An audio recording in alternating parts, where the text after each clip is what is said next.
Nagkakaisa ang damdamin at isipan ng lahat ng sumasampalataya. At di itinuturing ni numan na sarili niya ang kanyang mga ari-arian, kundi para sa lahat. Taglay ang dakilang kapangyarihan. Ang mga apostol ay patuloy na nagpapatotoo tungkol sa muling pagkabuhay ng Panginoong Hesus. At ibinuhos ng Diyos ang kanyang pagkapala sa kanilang lahat. Walang kinakapos sa kanila sapagkat ipinagbibili nila ang kani-kanilang lupa o bahay. At ang pinagbilhan ay dinadala nila sa mga apostol.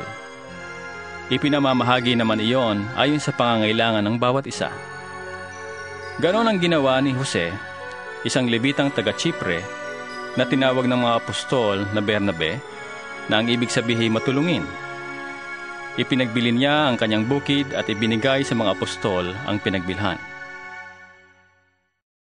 Ikalimang kabanata. Mayroon namang mag-asawa na nagbenta rin ng lupa. Ananias ang pangalan ng lalaki at Safira naman ang babae. Hindi ibinigay ni Ananias sa mga apostol ang buong pinagbilhan, kundi palihim na nagtabi ng para sa sarili. At ito'y alam ng kanyang asawa. Kaya't sinabi ni Pedro, Ananias, bakit ka nagpadala kay Satanas at nagsinungaling sa Espiritu Santo? Bakit mo binawasan ang pinagbilan mo ng lupa?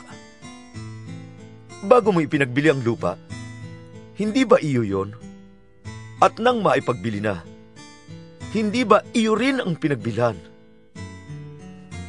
Bakit mo naisipang gawin yon? Hindi ka sa tao nagsinungaling, kundi sa Diyos. Nang marinig ito ni Ananias, siya'y patay na bumagsak. At lahat ng nakabalita sa pangyayaring iyon ay pinagharian ng matinding takot. Lumapit ang ilang binata, binalot ng bangkay, at inilibing. Pagkaraan ng may 3 oras, dumating naman ang kanyang asawa na walang kamalay-malay sa nangyari. Kinausap siya ni Pedro.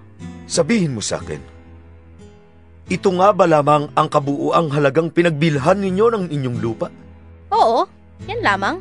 Sagot ng babae. Kaya't sinabi sa kanya ni Pedro, bakit nagkaisa kayong subukin ang Espiritu ng Panginoon? Hayan, kadarating pa lamang ng mga naglibing sa iyong asawa.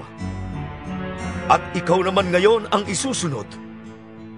Noon din nabuwal si Safira sa paanan ni Pedro at namatay. Pagpasok ng mga binata, nakita nilang patay na siya kaya't inilibing siya sa tabi ng kanyang asawa. Sinidla ng matinding takot ang buong iglesia at ang lahat na nakabalita nito. Maraming himalang ginawa ang mga apostol na pawang nasaksihan ng mga tao. Sa portiko ni Solomon, nagtitipon ang mga mananampalataya. Ngunit natatakot sumama sa kanila ang mga di mananampalataya, kahit na humahanga ang mga ito sa kanila. Samantala, parami ng parami ang mga lalaki at babaeng nananalig sa Panginoon. Dinadala sa mga lansangan ang mga may sakit at inilalagay sa mga papag at banig upang pagdaan ni Pedro ay matamaan man lamang ng kanyang anino ang ilan sa kanila.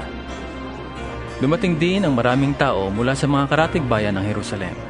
Dala ang kanilang mga may sakit at mga pinapahirapan ng masasamang espiritu at gumaling silang lahat. Nainggit sa mga apostol ang pinakapunong pari at ang mga kasamahan niyang Saduseo, kaya't kumilos sila. Dinakip nila ang mga apostol at ibinilanggo. Ngunit kinagabihay binuksan ng isang anghel ng Panginoon ang bilangguan at inilabas ang mga apostol. Sinabi nito sa kanila, pumunta kayo sa templo at ipahayag sa tao ang buong mensahe tungkol sa bagong pamumuhay na ito. Kaya nang mag-uumaga na, pumasok sa templo ang mga apostol at nagturo sa mga tao. Nagtipo naman ang pinakapunong pari at ang kanyang mga kasamahan at tumawag ng pangkalahatang pulong ng buong Sanhedrin. Ipinakuha nila sa bilangguan ng mga apostol. Ngunit ang mga ito ay wala na nang dumating doon ang mga kawal, kaya't nagbalik sila sa Sanhedrin at nagulat. Nakita po namin na nakasusing mabuti ang pintuan ng bilangguan at nakatayo roon ang mga bantay. Ngunit nang buksan namin, wala kaming nakitang tao sa loob. Nabahala ang mga punong pari at ang kapitan ng mga bantay sa templo nang marinig ito. Hindi nila maubos maisip kung ano ang nangyari sa mga apostol. Siya namang pagdating ng isang taong ganito ang sabi, ang mga lalaking ipinakulong niyo'y naroon sa templo at nagtuturo sa mga tao. Kaya't pumunta sa templo ang kapitan, kasama ang kanyang mga tauhan. Isinama nila ang mga apostol, ngunit hindi sila gumamit ng dahas sa pangambang baka sila pagbabatuhin ng mga tao. Iniharap nila sa Sanhedrin ang mga apostol at siniyasat sila ng pinakapunong pari. Sinabi niya, Hindi ba't mahigpit namin kayong pinagbawalang mangaral sa pangalan ng Jesus na yan?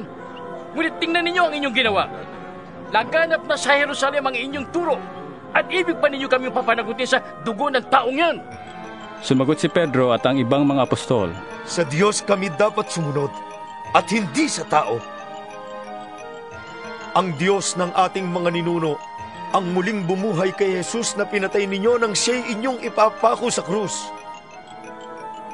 Iniakyat siya ng Diyos sa kanyang kanan bilang tagapanguna at tagapagligtas upang bigyan ang mga Israelita ng pagkakataong magsisi at tumalikod sa kasalanan at nang sa gayon ay magkamit ng kapatawaran. Saksi kami sa mga bagay na ito. Kami at ang Espiritu Santo na ipinagkaloob ng Diyos sa mga sumusunod sa Kanya. Nagngit-ngit sa galit ang mga bumubuo ng Sanhedrin nang marinig ito, at ibig nilang ipapatay ang mga apostol. Ngunit tumindig ang isa sa kanila na ang pangalan ay Gamaliel, isang pareseyong guro ng kautusan at iginagalang ng buong bayan. Iniutos niyang ilabas muna ang mga apostol, at pagkatapos ay nagsalita. Mga kababayan, isipin ninyong mabuti ang gagawin ninyo sa mga taong ito. Hindi pa nagtatagal mula nang lumitaw si Teudas na nagpanggap na isang dakilang pinuno at nakaakit ng may 400 tagasunod. Ngunit nang mapatay siya, nagkahiwa-hiwalay ang kanyang mga tauhan at nauwi sa wala ang kanilang kilusan. Pagkatapos, lumitaw naman si Judas na taga-Galilea noong panahon ng pagpapatala ng mga mamamayan at nakaakit din ito ng maraming tauhan. Nang mapatay siya, nagkahiwa-hiwalay din ang mga tagasunod niya. Kaya't ganito ang payo ko. Huwag ninyong pakailaman ang mga taong ito. Hayaan ninyo sila. Kung ang kanilang plano o kilusan ay mula sa tao, ito'y kusang mawawala. Ngunit kung ito'y mula sa Diyos, hindi ninyo ito mahahadlangan at lilitaw pang kayo'y lumalaban sa Diyos. Sinunod nga nila ang payo ni Gamaliel. Pinapasok nilang muli ang mga apostol, at matapos ipahagupit at pagbawalang mangaral sa pangalan ni Jesus, ay saka pinalaya. Nilisan ng mga apostol ang Sanhedrin at sila'y galak na galak sapagkat minarapat ng Diyos na sila'y magdanas ng kahihiyan alang-alang kay Jesus. At araw-araw, nagpupunta sila sa templo at sa mga bahay-bahay upang magturo at mangaral tungkol kay Jesus, ang Kristo. Ika-6 na kabanata. Patuloy ang pagdami ng mga sumasampalataya at dumating ang panahong nagreklamo ang mga Helenista laban sa mga Hebreo. Sinabi nilang ang mga byuda sa pangkat nila ay napapabayaan sa pang-araw-araw na pamamahagi ng ikabubuhay. Kaya tinipon ng 12 ang buong kapulungan ng mga mananampalataya at sinabi sa kanila, Hindi namin dapat pabayaan ang pangangaral ng salita ng Diyos upang mga siwa sa pamamahagi ng ikabubuhay. Kaya, mga kapatid, pumili kayo sa mga kasamahan ninyo ng 7 lalaking kinikilalang mabubuti, matatalino, at puspos ng Espiritu Santo. At ilalagay namin sila sa tungkuling ito. At iuukol naman namin ang buong panahon namin sa pananalangin at sa pangangaral ng salita. Nalugod ang buong kapulungan sa panukalang ito. Kaya't pinili nila si Esteban, isang lalaking matibay ang pananalig sa Diyos at puspos ng Espiritu Santo, at sina Felipe, Procoro, Nicanor, Timon, Parmenas, at si Nicolas na taga-Antioquia, isang hentil na nahikayat sa pananampalataya ng mga Hudyo. Nang iharap sila sa mga apostol, sila'y ipinanalangin at pinatungan ng kamay. Patuloy na lumaganap ang salita ng Diyos at ang mga sumasampalataya ay parami ng parami sa Jerusalem. At maging sa mga paring Hudyo ay marami ring sumampalataya.